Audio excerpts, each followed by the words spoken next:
Something is rubbing me the wrong way about the Indianapolis Colts defensive end rotation, and we need to talk about the pressure on Jalen Twimeloau. The Colts are officially moving forward with Twimeloau as the primary successor to Kwity Paye following a quiet rookie campaign. This is a massive gamble for Chris Ballard given the team's history of missing on second-round edge rushers. And honestly, the more details come out, the harder it is to ignore what is going on behind the scenes. Hit the like button, subscribe, and drop your name and city in the comments. Let's get into it. The Indianapolis Colts are placing their defensive future squarely on the shoulders of sophomore defensive end Jalen Twimeloau, who is entering a critical second season under the watchful eye of general manager Chris Ballard.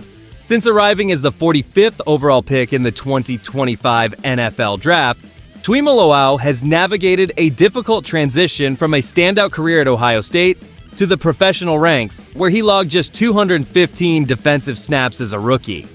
While he struggled with nagging concussion and oblique injuries that often left him as a healthy scratch, his underlying metrics paint a different picture of his potential. According to Next Gen Stats, he managed a 10.8% pressure rate on 123 pass rushes, the second best mark among all Colts defenders last year. With veteran stalwarts like Kwity Paye and Samson Ebukam now gone, the path is finally clear for the 6'4", 255-pound defender to step into a starting role opposite Laiatu Latu. And that changes everything regarding how we view the defensive rotation this season. Fans are understandably anxious yet hopeful about this shift, as our history with second-round defensive ends has been spotty at best, with only Dayo Odeyingbo consistently delivering quality production.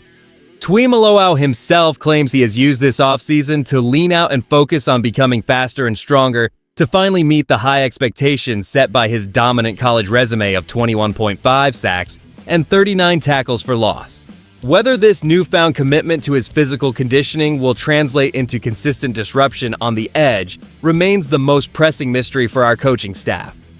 As we head into training camp, we have to ask ourselves if the team is relying too heavily on internal growth at such a vital position, or if there is a lingering fear that this young pass rusher might ultimately mirror the busts of years past.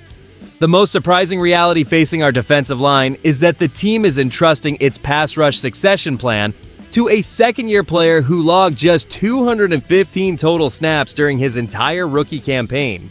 This critical pivot arrives because the Colts moved on from a veteran rotation that left a void in our front four, forcing general manager Chris Ballard to bet on internal development rather than chasing expensive external acquisitions. During his first year, the young defensive end battled through a concussion and an oblique injury, which sidelined him enough to turn him into a frequent healthy scratch on game days. Here's what people are missing. Despite those limited opportunities and nagging physical setbacks, the underlying metrics tell a different story than the box score. According to Next Gen Stats, he generated an impressive 10.8% pressure rate, which stood as the second best mark among all our defenders. Historically, this team has struggled to yield consistent production from second-round defensive ends, often seeing high-drafted players fail to translate college dominance into professional results. The front office and coaching staff are likely banking on the fact that his college track record of 39 tackles for loss and 21.5 sacks was not a fluke. By adding weight to reach the 265 to 275 pound range, he is intentionally transforming his body to better handle the physical demands of setting the edge alongside Laiatu Latu. The coaching staff believes this specific, leaner, and faster build will allow him to flourish within the complexities of the current defensive scheme. As Indianapolis Colts fans, we have witnessed plenty of high-upside prospects disappear into the background, but the team is clearly signaling that the time for excuses has passed. If he can stay healthy and apply that refined technique, this gamble on youth might finally pay dividends for our defense this coming season. The future of our pass rush is hanging in the balance, and the stakes for the Indianapolis Colts are higher than they have been in years. We are at a critical juncture where the organization must prove that their drafting strategy, particularly in the second round, can finally yield consistent production rather than empty potential.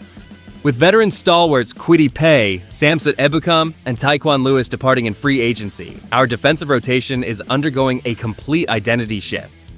We are now relying heavily on the development of Jalen Twimeloau to anchor the edge opposite Laiatu Latu.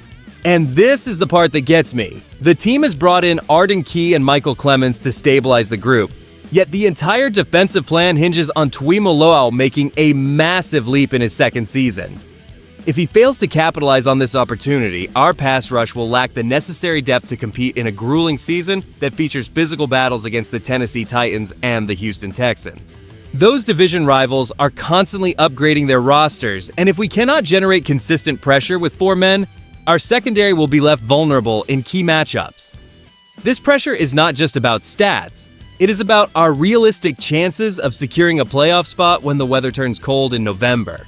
The shift toward a faster, leaner defensive line rotation is an ambitious gamble by Chris Ballard and Shane Steichen, aimed at creating a more versatile unit under the guidance of Lou Anarumo.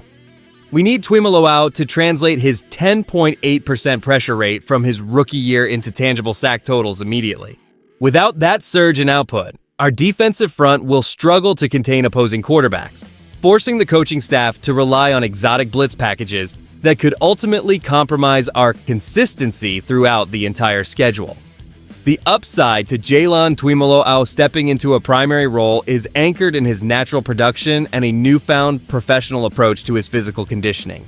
After a decorated collegiate career featuring 39 tackles for loss and 21.5 sacks, he possesses the foundational traits of a high-end disruptor.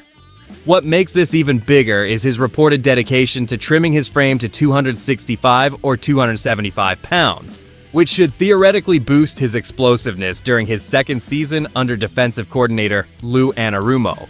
However, the risk remains significant as the Colts are relying on a player who managed only 215 defensive snaps as a rookie and struggled with nagging injuries like a concussion and an oblique strain.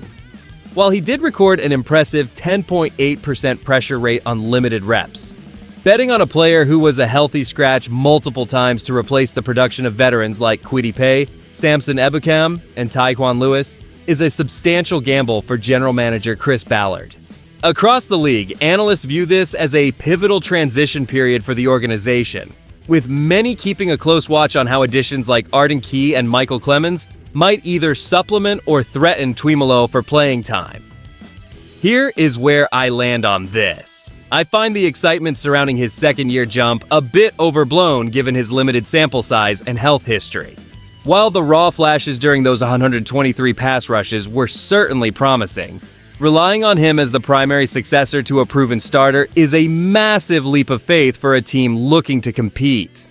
My honest take here is that we should manage our expectations until we see him sustain this intensity throughout a full training camp. If he stays healthy, he might just become the anchor we need, but there is still plenty of work left to prove he belongs as a starter.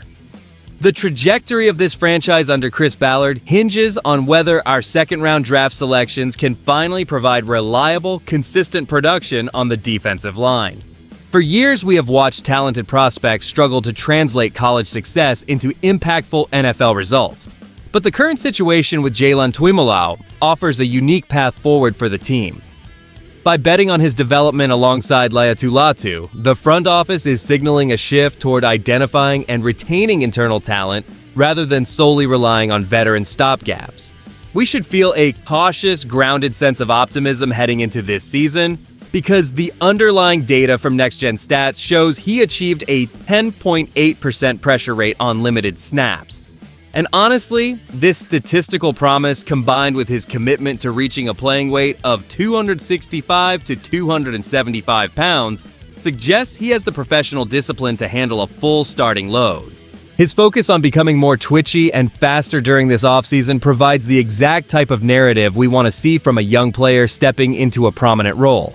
If he successfully replaces the lost production from Kwity Paye, it validates the long-term vision Ballard has maintained despite the past shortcomings of this draft slot. It is a pivotal moment that defines our defensive identity for the coming 3 years. And watching his progress during training camp will tell us everything about whether the defensive end rotation can finally reach its potential. Do you believe Jaylon Tuimoloau will record at least 8 sacks in his first full season as a starter? If you enjoyed the video, do not forget to like it and subscribe to the channel for the shoe. I'll see you in the next one.